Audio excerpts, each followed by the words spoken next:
My parents want me to die so my brother can go to college. When I was 8, my brother Jackson won a spelling bee, and my parents threw him a party with 50 guests and a 3-tier cake. When I won the science fair the next month, they forgot to pick me up from school, and I had to walk home carrying my trophy in the rain. That pretty much summed up my childhood. Jackson was the miracle child they'd tried for 10 years to have. I was the accident that happened after they already had him. He got a nursery with hand-painted murals and a crib that cost more than a car. I got a dresser drawer and hand-me-down blankets. Mom kept every report card, every crayon drawing, every baby tooth of his in labeled boxes. My stuff went straight in the trash. By the time I was 10, I'd learned to stop expecting anything. I started taking care of myself completely. Packed my own lunches, did my own laundry, walked to school alone. Jackson got driven in Mom's car even though we went to the same place. I'd watch them pull away while I started my 40-minute walk, backpack heavy with books I'd bought myself from babysitting money. Teachers thought I was so independent. Really, I just had no choice. The worst part was how they'd gaslight me about it. "We love you both equally," Mom would say while sitting at another one of Jackson's hockey games. I hadn't seen her at any of my track meets all season. "You're imagining things," Dad would insist while showing coworkers Jackson's photos, but none of mine. They had a whole shrine to Jackson in the living room. Trophies, certificates, photos from every age. I got one school picture on the fridge that hadn't been updated since 2nd grade. When I was 16, I got into the advanced science program at school. Full scholarship to summer camp at MIT, the kind of opportunity kids dream about. I ran home with the letter, finally something so big they'd have to care. Mom glanced at it and said, "That's nice, but Jackson has a baseball game that week, so we can't drive you." The camp was 3 hours away. She wouldn't miss one of his games to give me the chance of a lifetime. So I got a job and saved every penny for college. I knew by then that they'd never pay for mine. Jackson already had a college fund that Mom talked about constantly. "We've saved $40,000 for his education," she'd brag to relatives. When those same relatives asked about my college plans, she'd say I'd probably get scholarships since I was the bookish one. Like being smart was a consolation prize for being unloved. Then when I was 17, I started getting sick. Bruises everywhere, exhaustion so bad I could barely stand. I ignored it for months because complaining got me nowhere in that house. But when I fainted at work and woke up in the hospital, the tests showed acute leukemia, advanced enough that the doctors were surprised I'd been walking around at all. For the first time in my life, my parents looked at me like I mattered. Mom cried actual tears, held my hand during chemo, even slept in the hospital chair. Dad took time off work, something he'd never done for my school events but did now that I was dying. They brought me flowers and balloons and teddy bears, all the things I'd wanted as a kid but never got. For 3 beautiful months, I had parents who loved me. The chemo worked, my counts improved. Doctors said I had a fighting chance if we kept going. I started to believe maybe this illness had changed things. Maybe almost losing me had shown them I was worth loving. Mom even said she was proud of how strong I was. I cried hearing words I'd waited 17 years for. Then Jackson got into Columbia. Not with scholarships or financial aid, his grades weren't that good. But it was his dream school and Mom said they'd make it work. The next day, she sat on my hospital bed with that fake concerned face I knew too well. "Sweetie, we need to talk about your treatment costs," she started. "The insurance only covers so much, and with Jackson's tuition." I stared at her while she explained that they'd have to stop paying for my chemo after this round. That Jackson's education was an investment in the future, while my treatment was just prolonging the inevitable. That I'd had a good life, had I, and shouldn't be selfish about Jackson's opportunities. She actually used the word selfish, about me wanting to not die of cancer so her favorite child could go to Columbia. "We'll make you comfortable," she promised, like that was generous. "But Columbia only accepts students once. Your cancer will probably come back anyway." She said it so matter-of-factly, like she'd already decided I was dead. Jackson needed that money for his dorm room and meal plan and spring break trips. I needed it to live, but that had never been the priority. I looked at her sitting there, the mother who'd held my hand during chemo just long enough to feel like she'd done her duty. Now that Jackson needed something, I was expendable again. Worse than forgotten, actively sacrificed. She was literally choosing his college experience over my life, and she expected me to understand. But I wasn't going down without a fight. I grabbed my phone the second Mom left, hands shaking so bad I could barely unlock the screen. The chemo pump beeped next to my bed while I typed "medical emancipation minor" into the search bar and started reading everything I could find. There were cases, actual cases, of teenagers who fought for their own health care when parents refused treatment. I took screenshots of legal definitions, patient rights laws, stories about kids who won in court. My eyes burned from staring at the bright screen in the dark room, but I kept going, saving article after article about minors seeking medical decision-making authority. The fourth pulled at my arm when I shifted positions, but I didn't care. Every page I read gave me a little more hope that maybe I didn't have to just accept dying, because my parents decided Jackson's dorm room mattered more than my life. By the time the sun started coming up through the hospital window, I had 24 screenshots and a basic understanding of what medical neglect meant in legal terms. My phone battery was at 6%, and my eyes felt like sandpaper, but I finally had something that looked like a plan. Dr. Stone came in for morning rounds around 7, and he took one look at my face and stopped in the doorway. He asked if everything was okay at home, his voice careful like he already suspected something was wrong. I tried to hold it together, but the words just poured out. I told him what Mom said about stopping my treatment after this round, about Jackson and Columbia, about how she literally said my cancer would probably come back anyway, so why waste the money? Dr. Stone's expression changed from concern to something harder, angrier. His jaw got tight and he set down his tablet on the counter with more force than necessary. He asked me to repeat exactly what she said, and I did, watching him get progressively more upset with every word. When I finished, he pulled out his phone and started typing fast, his whole body tense. Dr. Stone told me he was paging the hospital social worker right now, and that I wasn't getting discharged until we figured out every possible option for continuing my care. He sat down in the chair next to my bed and explained in clear terms what would happen if we stopped treatment now. The cancer was responding really well to the chemo. My cell counts were improving. All the signs pointed to successful remission if we completed the full protocol. But stopping now, when we were only halfway through, would be what he called medically catastrophic. He said the leukemia would almost certainly come back within months, probably more aggressive than before, and my chances of survival would drop to basically nothing. He kept emphasizing that this wasn't a situation where we were prolonging the inevitable like Mom claimed. This was stopping a treatment that was actively working and condemning me to death when I had every chance of living. The way he said it, flat and factual and angry, made everything feel more real than Mom's fake concerned voice had. Judith Green showed up less than an hour later, a woman who looked to be in her 40s with tired eyes and a no-nonsense way of moving. She carried a legal pad and introduced herself as the hospital social worker, then pulled a chair up close to my bed and sat down like she had all the time in the world. She told me she'd handled cases like mine before, and something about the way she said it made me believe her. She asked me to start from the beginning and walk her through my family situation, everything that led to this moment. For the first time in my life, an adult was actually listening, not interrupting, not making excuses, just taking notes and nodding while I talked. She had this way of looking at me that made it clear she believed every word, that she wasn't going to dismiss this as teenage drama or family disagreement. When I paused, she asked specific questions about timing, about patterns, about how long things had been this way. I told her everything, and the words came easier than I expected. The spelling bee party with 50 guests and a 3-tier cake versus my science fair trophy that I carried home in the rain because they forgot to pick me up. Jackson's nursery with hand-painted murals compared to my dresser drawer and hand-me-down blankets. The MIT summer camp I couldn't attend because Mom wouldn't miss one of his baseball games to drive me 3 hours.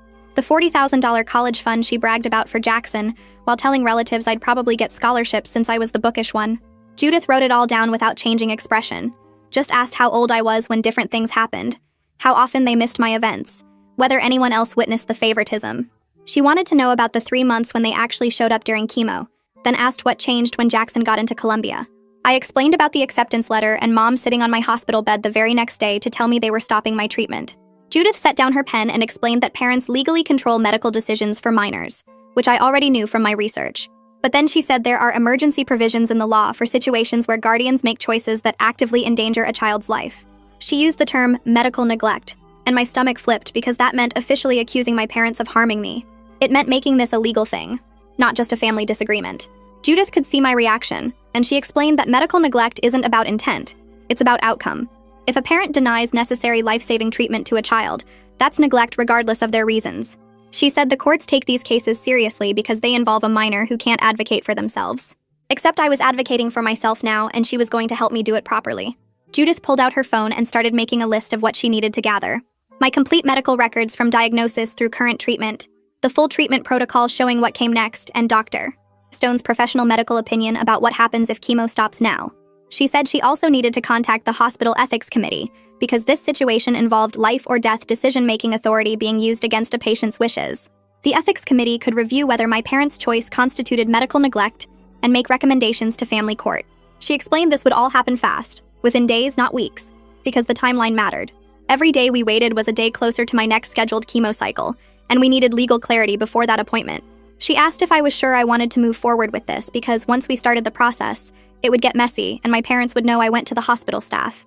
I told her I was sure because the alternative was dying, and I'd spent 17 years being the kid nobody fought for, so I might as well fight for myself. I pulled out my phone and texted Jackson asking him to come visit me alone, without our parents, because I needed to know where he actually stood in all this. I stared at the message for a minute before hitting send, not sure what I wanted his answer to be. Part of me hoped he'd be horrified by what Mom said, that he'd immediately offer to take out loans or defer enrollment. Another part expected him to side with them like he always did, to explain why his education was more important than my life. The message showed delivered, but he didn't respond right away. I watched my phone for a while, then made myself put it down because obsessing over it wouldn't make him answer faster. 3 hours crawled by while I tried to distract myself with terrible daytime TV. Finally, my phone buzzed with his response saying he'd come after his shift at the grocery store where he worked part-time. He'd be here around 7. The message was short and didn't give me any hints about what he was thinking, but at least he was coming. Dr. Stone came back in the late afternoon carrying a folder and looking grim. He handed it to Judith, and I saw it was several pages of typed medical documentation on official hospital letterhead. He'd written out my entire prognosis in clear terms, the kind of language meant for court rather than casual conversation. Continued treatment gave me a 70% 5-year survival rate, which meant 7 out of 10 patients like me would still be alive 5 years from now if we finished the protocol. But stopping treatment now dropped that number to less than 20% within 2 years. Less than 2 out of 10 would make it. Seeing those actual numbers written down in black and white made everything hit different. It wasn't just Dr. Stone saying treatment was important. It was mathematical proof that my parents were choosing to put me in the 20% group instead of the 70% group. Judith read through the pages carefully, highlighting certain sections with a yellow marker. She looked up at me and said this documentation was exactly what we needed, that no judge could look at these numbers and say my parents were making a reasonable medical decision. Someone from the hospital billing department showed up right before dinner, a nervous-looking guy with a tablet who said he needed to review my account. He pulled up screens of numbers and codes that didn't mean anything to me until he started translating them into actual dollar amounts. My treatment so far had cost over $40,000, which made my brain stutter because I couldn't imagine that much money being spent on me. Insurance had covered about $30,000 of it, leaving my parents responsible for roughly $10,000 in copays and deductibles.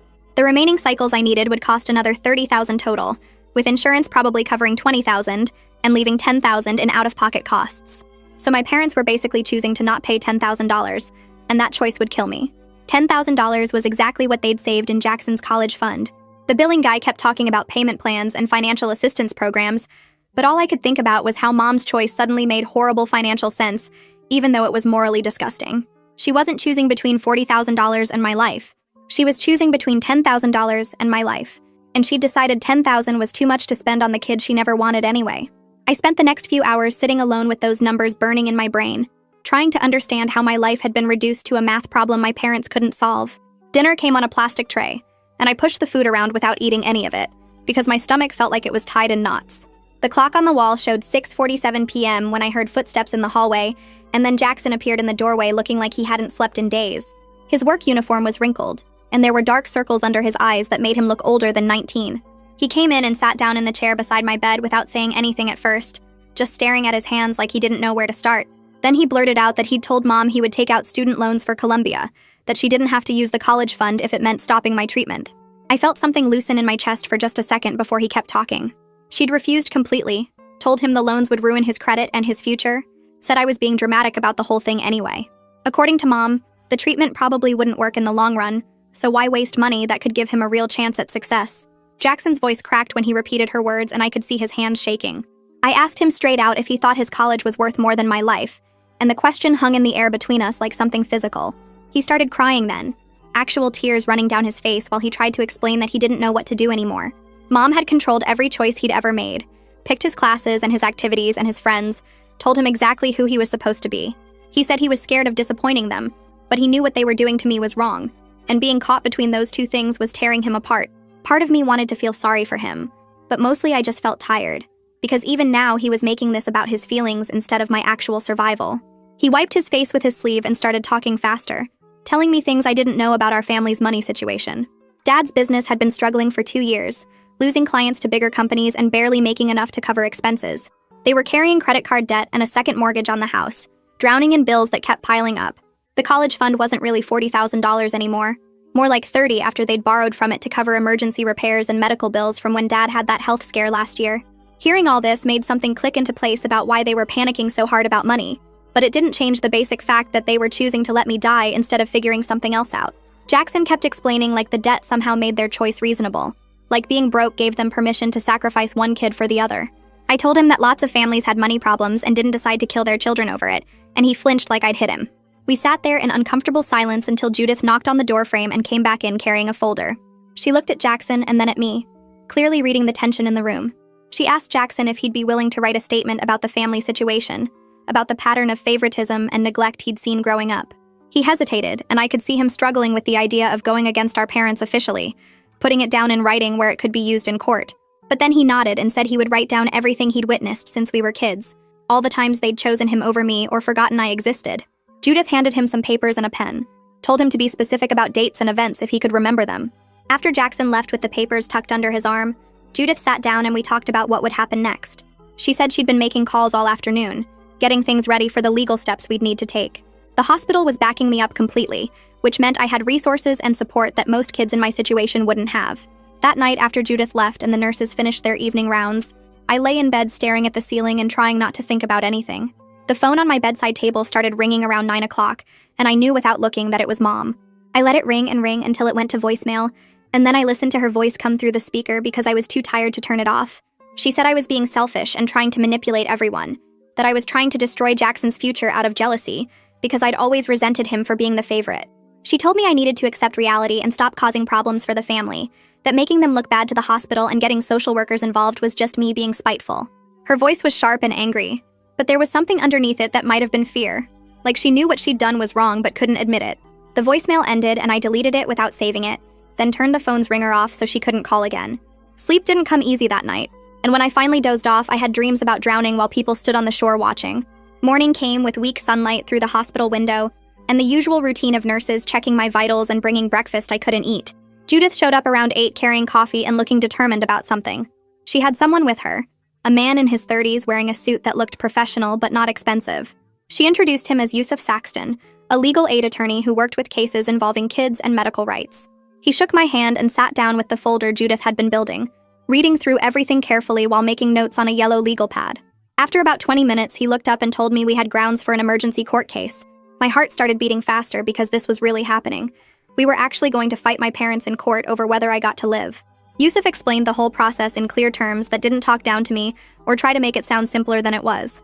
We'd file for temporary authority to make medical choices to be moved from my parents to the hospital, just for now while we worked on something bigger.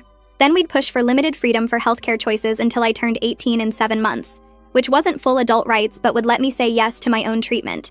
He said it would move fast because this was life or death, that judges took these cases seriously when a kid's survival was on the line. The hospital ethics group scheduled an emergency meeting for the next day, which meant everything was moving faster than I'd expected. That afternoon, a woman named Lila Hansen from the ethics group came to interview me alone, without Judith or Yusuf or any doctors around. She was maybe 50 with gray hair and kind eyes, and she asked me detailed questions about whether I understood what the treatment involved and what would happen if I stopped it. She wanted to know if the doctors were pushing me to continue, or if this was really my own choice, and I could tell she was trying to figure out if I was mature enough to make this decision. I told her I'd been making my own choices since I was 10 years old, deciding what to eat and when to sleep and how to get to the school, because my parents had checked out of raising me a long time ago. The only difference now was that this particular choice would decide if I lived or died, instead of just whether I had clean clothes or a packed lunch. Lila wrote everything down and asked more questions about my relationship with my parents, about Jackson, about how I'd handled being sick. Then she asked what I wanted my future to look like, and I realized with a weird shock that I hadn't let myself think past next month. Survival had felt so impossible that planning for anything beyond it seemed pointless. I told her I wanted to finish high school and maybe go to community college, have a job I didn't hate, and just exist without constantly fighting for scraps of attention from people who were supposed to love me. It sounded so basic when I said it out loud, like the bare minimum of what a life should be, but it was more than I'd ever let myself hope for before. That afternoon, my parents showed up without warning, and I heard them before I saw them because their voices carried down the hallway. They brought a lawyer with them, some older guy in a gray suit who started talking about parental rights and family privacy before he even reached my room. Judith must have been watching for them because she intercepted them right outside my door, and suddenly there were 3 adults arguing in voices that kept getting louder. I sat frozen in my hospital bed listening to Mom say I was being difficult, and the lawyer claimed they had every right to make medical decisions for their minor child. Judith's voice stayed calm but firm, explaining that the hospital had serious concerns about medical neglect, and that an ethics review was already underway. The lawyer threatened something about lawsuits and overreach, and then their voices moved farther down the hall until I couldn't make out words anymore, just angry sounds that made my chest tight. The nurse came in to check my vitals about 20 minutes later, a woman named Sandra who'd been taking care of me for the past week. She adjusted my IV without saying anything at first, but then she glanced at the closed door and spoke quietly. She told me she'd seen this before, parents who couldn't handle the money or the fear or just the exhausting weight of a kid being seriously sick. Some of them convinced themselves that giving up was actually mercy, that they were sparing their child from suffering when really they were just sparing themselves from having to keep fighting. She looked right at me when she said it wasn't my job to make their choices easier by dying when it was convenient for them. Her words hit me hard because nobody had said it that plainly before, that my parents wanted the easy way out and expected me to cooperate. Sandra finished with my IV and left without saying anything else, but I kept thinking about what she'd said while I stared at my phone. Around 6 that evening, Jackson texted me a photo that took a minute to load, and when it finally came through, I saw 3 pages of handwriting on lined paper. He'd written the statement for Judith, and even in the small phone screen, I could read some of it. Every birthday party I didn't get. Every school event they missed. Every time they chose him over me. The words were messy, like he'd been writing fast, or maybe his hand was shaking, and at the end he wrote that he was ashamed he never stood up for me before, and that he'd testify if they needed him to. I saved the photo and then just sat there holding my phone, not sure what to feel about my brother finally seeing what I'd lived through my whole life. That night I couldn't sleep even though the hospital was quiet and my body was exhausted from chemo. I kept thinking about court and lawyers and having to prove that my parents had neglected me, having to convince strangers that I was worth saving. Around 2 in the morning, I gave up on sleep and opened the notes app on my phone, and I started writing everything down. What it felt like to be the unwanted kid. Walking home alone while Jackson got driven. Buying my own school supplies with babysitting money. The science fair trophy getting wet in the rain. The MIT camp I never got to attend. Packing my own lunches starting in 4th grade. The shrine to Jackson in the living room and my outdated picture on the fridge. I wrote about every forgotten birthday and missed track meet and time they chose his hockey game over anything I needed. The words came fast once I started. Not angry exactly, but just factual. Like I was documenting evidence of something that had always been true, but nobody ever acknowledged. By the time weak morning light started coming through my window, I had 5 pages of single-spaced notes. 17 years of being second choice organized into clear examples that proved a pattern. I felt weird about it, like I was building a case against my own parents. But Judith had said we needed documentation, and this was what I had to offer. The ethics committee met that same day, and Judith came to tell me about it afterward, settling into the chair beside my bed with a tired smile. She said they'd voted unanimously to support the emergency petition, that the evidence of medical neglect and endangerment was clear enough that they felt comfortable backing the legal action. Lila had personally called the family court judge to get the hearing expedited because this was literally life or death timing, and the judge had agreed to schedule something within days instead of weeks. Judith squeezed my hand and told me I was doing everything right, that speaking up for myself took courage most adults never managed. I wanted to feel relieved, but mostly I just felt scared because this was really happening. We were actually taking my parents to court. The next morning, Judith showed me the counter motion that my parents' lawyer had filed overnight, and reading it made me so mad I could barely see straight. Their lawyer claimed I was manipulated by hospital staff who wanted to rack up treatment charges, that doctors were using me to generate profit, and that my parents were making a reasonable decision based on real financial limitations. The accusation that Dr. Stone and Judith were somehow using me felt like a slap, because these people had fought harder for my life than my own parents ever did. Dr. Stone had stayed late multiple times to adjust my treatment plan, and Judith had spent hours helping me navigate systems she didn't have to care about. And now some lawyer was calling them manipulative because they didn't want me to die. Listen to 90 Seconds and rate me 5 stars on Spotify. Doing a giveaway for people who did this and show proof on my Instagram. There will be 4 winners, and you get to choose between a Spotify or Amazon gift card. I showed the motion to Yusuf when he came by later that day, and he barely reacted except to say that desperate people make desperate arguments. He pulled out his yellow legal pad and started walking me through practice questions for court, teaching me how to stay calm and factual even when the other lawyer tried to make me emotional or confused. He said judges saw through manipulation tactics all the time, and that my consistent story across multiple witnesses would be my strongest evidence. We practiced for over an hour, him asking increasingly tough questions about my relationship with my parents, and me learning to answer without getting defensive or crying. By the end, I felt slightly more prepared, but still terrified of having to do this for real. Mallory showed up the next afternoon carrying a big tote bag, and when she dumped it out on my bed, I saw a phone charger, bags of my favorite snacks, 3 magazines, and a card with signatures covering every inch of it. She said everyone at the restaurant where I'd worked had signed it, and they'd taken up a collection that raised $300 toward my treatment. It wasn't much compared to what I needed, but I started crying anyway because people who barely knew me, who just worked shifts alongside me for a few months, cared more about keeping me alive than my parents did. Mallory hugged me while I cried and told me that the whole staff was rooting for me, that they'd been following the situation and wanted to help however they could. She stayed for 2 hours just talking about normal stuff like work gossip and which managers were the worst, giving me a break from thinking about court and cancer and parents who wanted me gone. 3 days after Mom's announcement, I got dressed in real clothes instead of a hospital gown, and Yusuf drove me to the courthouse, a old brick building downtown that smelled like wood polish and anxiety when we walked in. The hearing room was smaller than I expected, just a regular office with a desk for the judge and chairs arranged in rows. I sat next to Yusuf on one side while my parents and their lawyer sat across the aisle, close enough that I could see Mom's face, but she wouldn't look at me at all. Dad stared at his hands, and Jackson wasn't there because Judith said it was better if he stayed out of it unless they needed him to testify. The judge came in and everyone stood up, and then we sat back down and it started. Dr. Stone testified first, walking up to the front with a thick folder of my medical records.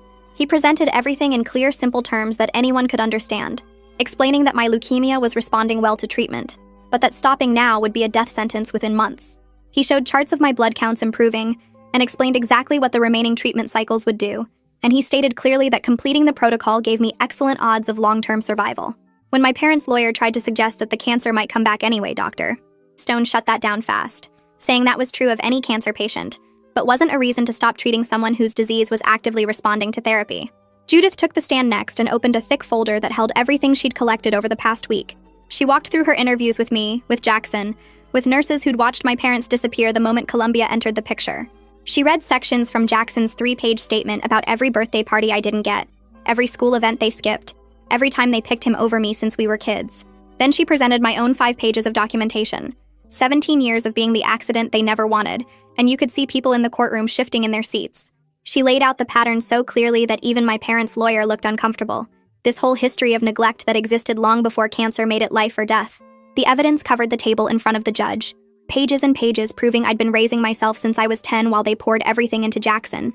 My parents' lawyer stood up and argued that they'd been present throughout my treatment, that Mom had slept in the hospital chairs and Dad had taken time off work. He pointed to the 3 months they'd shown up for chemo appointments like that, erased 17 years of nothing. Yusuf got up for his turn and asked one simple question that cut through everything. He wanted to know why that care stopped the exact moment Jackson's college plans needed money, why my life was worth their attention only until it competed with their favorite child's dreams. The lawyer had no good answer for that, just kept repeating that they'd been there when it mattered. But Yusuf made it clear that if it really mattered, I wouldn't be fighting for treatment in court right now.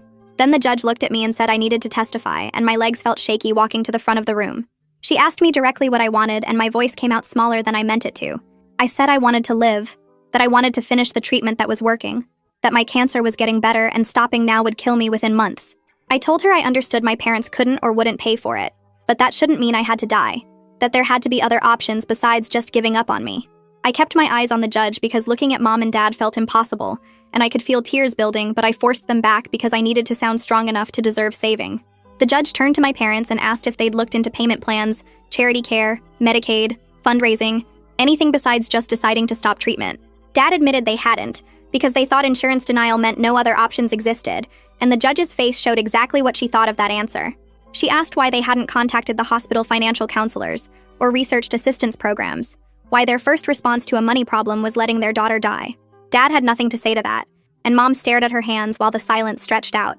Mom finally spoke up, her voice shaking, trying to argue that she was protecting me from false hope and making my last months comfortable instead of filled with painful treatment. But even she didn't sound like she believed it, the words coming out wrong like she was reading from a script she'd memorized but never really understood. The judge leaned forward and asked her straight out if she was choosing her son's education over her daughter's life. Mom opened her mouth but nothing came out, and that silence answered everything louder than words could have. You could see her trying to find some way to make it sound reasonable, some explanation that would make sacrificing one child for another seem like good parenting, but there wasn't one, and we all knew it. The judge announced her ruling right there without even leaving to think about it. She granted temporary emergency authority to the hospital to continue my treatment while the full emancipation petition got processed through the system. She ordered my parents to cooperate with Medicaid applications and charity care reviews, to provide whatever financial documentation the hospital needed. The ruling meant I could keep getting chemo no matter what they wanted, that their decision to let me die didn't matter anymore because the court was taking that choice away from them. I felt Yusuf squeeze my shoulder and realized I'd stopped breathing, this wave of relief so strong it made me dizzy. Walking out of the courthouse, Mom tried to approach me, but Yusuf stepped between us before she got close. He reminded her that the order included rules against harassment or trying to pressure me, that she needed to stay back and let me leave without any drama. Dad stood behind her looking defeated. His shoulders slumped like someone had knocked all the fight out of him. Jackson hovered near the courthouse doors, clearly wanting to say something but not knowing what words could possibly help. I walked past all of them with Yusuf guiding me toward his car, not looking back because I didn't trust myself not to break down if I made eye contact. Back at the hospital, Judith met us in her office with a stack of Medicaid paperwork that looked 3 inches thick. She explained we were applying for emergency coverage as a medically needy minor, which meant proving my parents were unable or unwilling to provide necessary care. The forms asked for details about income, assets, household composition, and required documentation of the medical neglect that brought us here. Judith walked me through every section, showing me where to sign and what information she'd already gathered from the court proceedings. My hand cramped from signing my name over and over, each signature another piece of evidence that I was on my own now. Dr. Stone came by while we were finishing the paperwork and scheduled my next chemo cycle for 3 days out. He said the hospital's charity care committee would review my case for financial assistance that could cover whatever gaps Medicaid didn't handle. He looked genuinely relieved that treatment could continue without stopping, like he'd been carrying the weight of my potential death and could finally put it down. He told me my counts were still improving, and that if we stayed on track, I'd finish the full protocol right around graduation, maybe even walk across that stage to get my diploma. That night, Jackson showed up at my hospital room and we sat in silence for a while, neither of us knowing how to start a conversation after everything that happened in court. Finally, he said he'd told Columbia he was deferring enrollment for a year, that he needed time to work and save money before starting college. He tried to make it sound like a practical decision, but we both knew what it really meant, that he was stepping back from the situation that almost killed me. He couldn't go to Columbia knowing it was purchased with my life, couldn't sit in those classes without thinking about the chemo I wouldn't have gotten if the court hadn't intervened. I wanted to tell him he didn't have to sacrifice his future to prove he was sorry, but maybe he needed to do this for himself, to know he'd chosen differently than our parents when it mattered. I told Jackson he didn't have to give up his future just to prove something, that he could still go to Columbia if that's what he really wanted. He shook his head and said he'd already looked into state schools with better financial aid, that maybe this was actually better for everyone in the long run. He couldn't sit in those Columbia classrooms knowing the tuition almost cost me my life, couldn't enjoy the experience with that weight hanging over everything. I wanted to argue, but I understood, because I'd spent 17 years carrying guilt that wasn't mine to carry, and I recognized that look on his face. The next morning, Mallory showed up with a stack of folders and a determined expression, explaining that she'd talked to my teachers about setting up remote learning so I could finish senior year from the hospital. She'd printed out all my assignments for the next month and gotten study guides from kids in my classes. Then she pulled out a calendar she'd made with a rotating schedule of coworkers who volunteered to drive me to appointments, people from the restaurant who barely knew me but wanted to help anyway.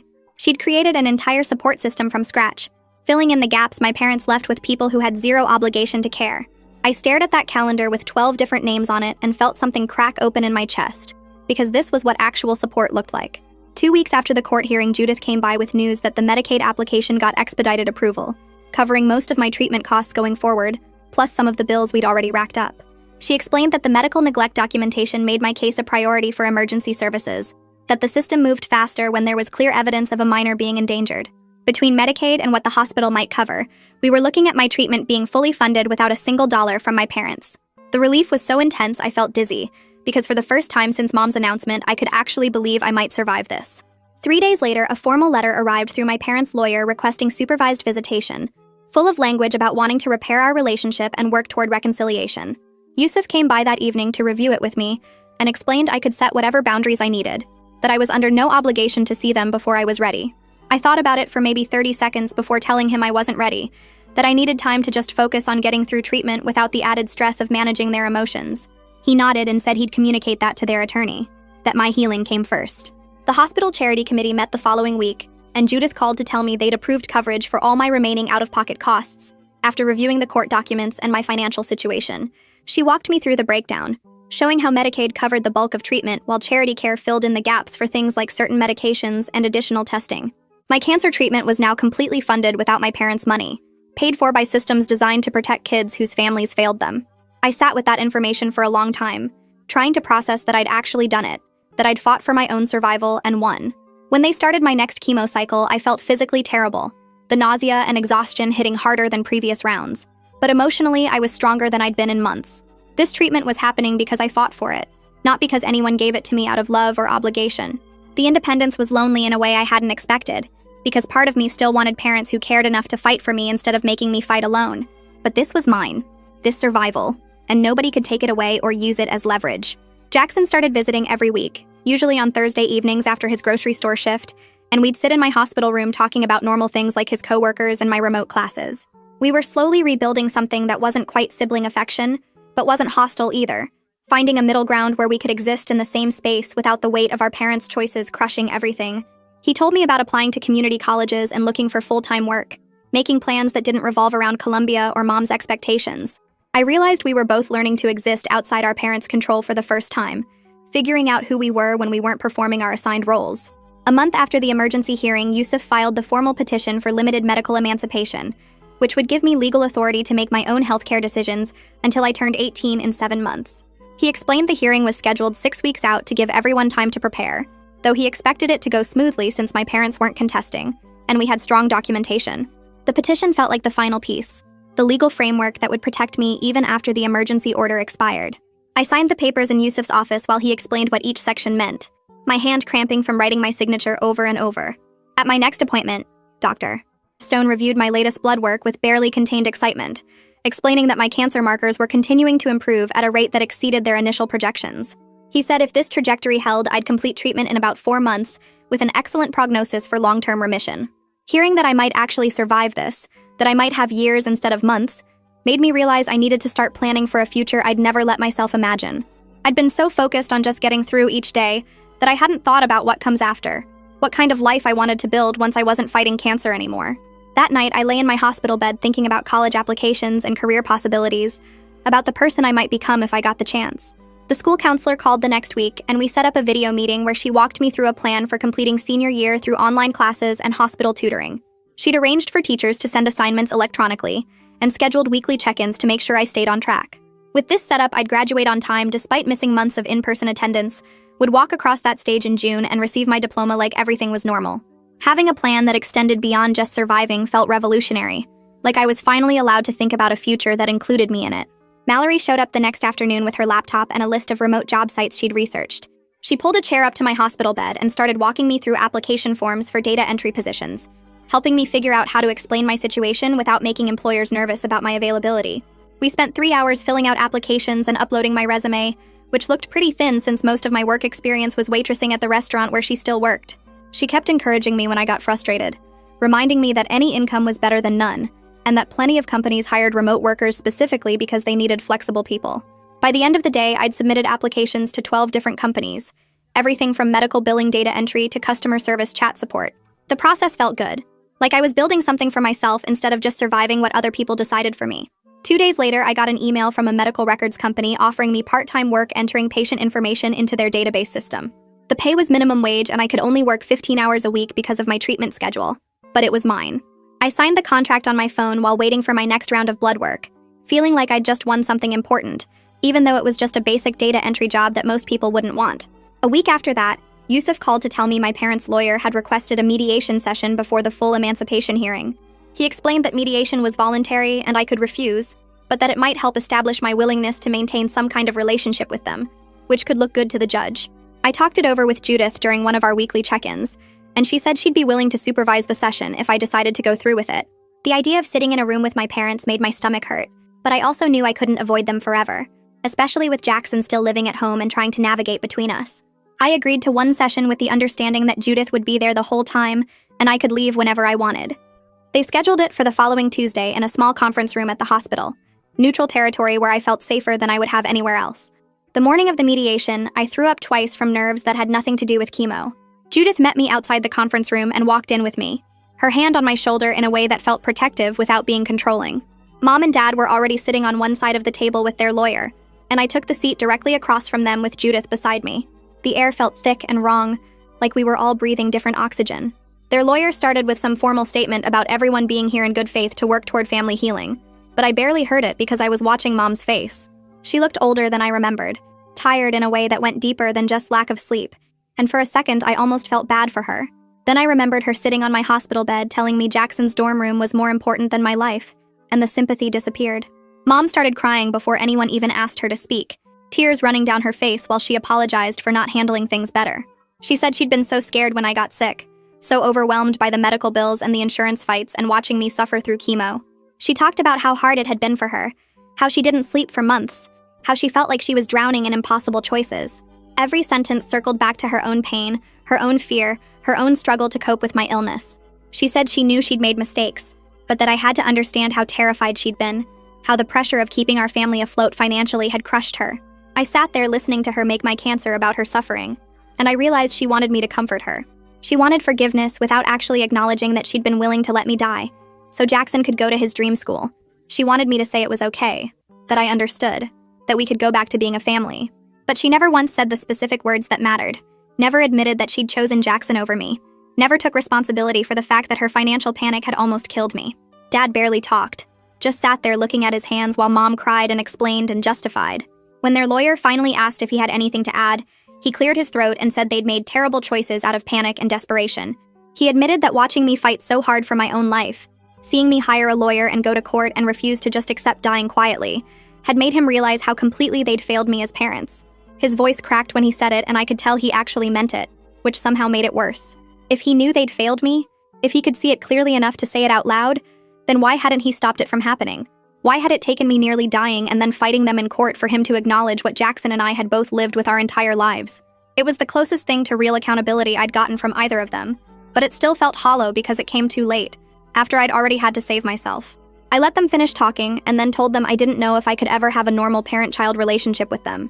I said I was willing to have supervised contact if they respected my boundaries and stopped trying to control my medical decisions, but that I needed them to understand I might never trust them again. I explained that they'd spent 17 years showing me I didn't matter, and 3 months of hospital visits during my cancer treatment didn't erase that. I told them the emancipation wasn't about punishing them. It was about protecting myself from people who'd proven they'd sacrifice me when it was convenient. Mom looked devastated, her face crumpling like I'd physically hurt her, but she nodded and agreed to whatever boundaries I needed. Dad just said he understood and that he'd respect my choices. Their lawyer made notes about our agreement to maintain limited supervised contact, and then the session was over. I walked out feeling empty and tired, like I'd just run a marathon that nobody else could see. The full emancipation hearing happened 6 weeks later on a cold morning in March. I wore the nicest clothes I owned, which wasn't saying much, and Yusuf met me outside the courthouse to go over everything one last time. He told me my parents weren't planning to contest the petition, that their lawyer had filed a statement saying they supported my right to make my own medical decisions, and would cooperate with my ongoing care. It felt like too little too late, this sudden cooperation after months of fighting, but at least it meant we wouldn't have to go through another battle in front of a judge. We walked into the courtroom together, and I saw my parents sitting in the back row, not at the defendant's table this time. Jackson was with them, and he gave me a small nod that I returned. The judge was a different woman than the one who'd handled the emergency hearing, older with gray hair and sharp eyes that seemed to see everything. The hearing itself was quick and almost boring compared to the emergency petition. Yusuf presented all the documentation we'd compiled, the medical records and treatment plans and financial arrangements that proved I could manage my own healthcare. Their lawyer read the statement about my parents supporting the petition and agreeing to respect my medical autonomy. The judge asked me a few questions about my understanding of the responsibility I was taking on, and I answered honestly that I'd been taking care of myself for most of my life already. This just made it legal. She reviewed the paperwork for what felt like forever, then announced she was granting limited medical emancipation effective immediately and lasting until my 18th birthday in 7 months. She said that at that point I'd have full adult rights anyway, but this gave me the legal authority I needed now. Then she looked directly at me and said I'd shown more maturity and self-advocacy than many adults she saw in her courtroom, and that she hoped I'd continue to fight for myself with the same strength I'd demonstrated throughout this process. I thanked her and walked out of the courthouse legally free to make my own medical decisions, no longer dependent on parents who'd proven they couldn't be trusted with my life. With the legal authority secured and treatment funded through Medicaid and charity care, I could finally focus on just getting through chemo without constantly fighting for the right to receive it. The physical side effects were still brutal, the nausea and exhaustion and hair loss that made me feel like my body was betraying me. But it was manageable when I wasn't also battling my family, when I could just concentrate on surviving each treatment cycle without worrying that someone would pull the funding or try to stop my care. Dr. Stone adjusted my anti-nausea medications, and we found a combination that actually worked, letting me keep food down most days. The nurses knew me by name now and would bring me warm blankets without me asking. Small kindnesses that reminded me not everyone in the world was trying to hurt me. I started keeping a journal of my symptoms and side effects, tracking what helped and what made things worse, taking control of my treatment in ways that felt empowering instead of scary. Judith helped me arrange transitional housing through a program for medically complex teens, a small apartment about 10 minutes from the hospital where I could live independently with case management support. The program provided furniture and helped with rent, and a social worker would check in twice a week to make sure I was managing okay. Moving out of my parents' house happened on a Saturday when they were deliberately gone, some previously planned trip to visit relatives that gave us the space to pack without confrontation. Jackson showed up early with his car, and we loaded my belongings into boxes, which didn't take long because I'd never accumulated much. My clothes fit in 2 boxes, my books in 3 more, and my personal items barely filled a backpack. We worked in silence mostly, the weight of everything that had happened hanging between us. He carried boxes down to his car while I took one last look at the room where I'd spent 17 years feeling invisible. There was nothing worth keeping here, no memories I wanted to take with me. Jackson drove me to the new apartment and helped me unpack, setting up my bed and arranging my books on the small shelf. Before he left, he hugged me, and said he was sorry for not protecting me when we were kids. And then I told him we were both just trying to survive and that I didn't blame him for our parents' choices. He left and I sat in my new apartment alone, finally independent in a way that felt real and permanent. I completed my next to last chemo cycle 3 weeks after moving into the apartment, and Dr. Stone reviewed my blood work with barely hidden excitement. He said my counts were staying strong, and if this trajectory held, I'd finish treatment right around graduation in June. The timeline felt surreal. The idea that I might actually walk across that stage and receive my diploma like a normal person. I'd been doing my schoolwork through online classes and hospital tutoring, keeping up with assignments even on days when I felt too sick to sit up properly. My teachers had been understanding about extensions and modified workload, but I'd insisted on doing the actual work myself, refusing to accept pity grades that I hadn't earned.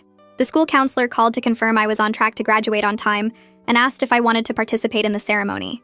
I said yes without hesitation, because after everything I'd been through, I deserved to wear that cap and gown and prove I'd survived. Mom and Dad started coming to supervised visits every other Tuesday at the hospital, where Judith kept an office for exactly these situations.